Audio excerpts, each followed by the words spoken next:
Today I'll show you how to stop apps from accessing your precise location on Android 17. To do this, open Settings, then tap Apps, tap See All Apps. Next, tap the search icon and type the name of the app you want to change the location permission for. For this example, I'll use Temu. Tap Permissions, then tap Location. You now have the following options: allow only while using the app, ask every time or allow when you share, don't allow.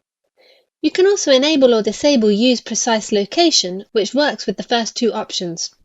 For this example, I'll select Allow only while using the app, but I'll turn off Use Precise Location. This allows Temu to access my approximate location, but not my precise location. And that's it. If you have any questions, please leave a comment below the video.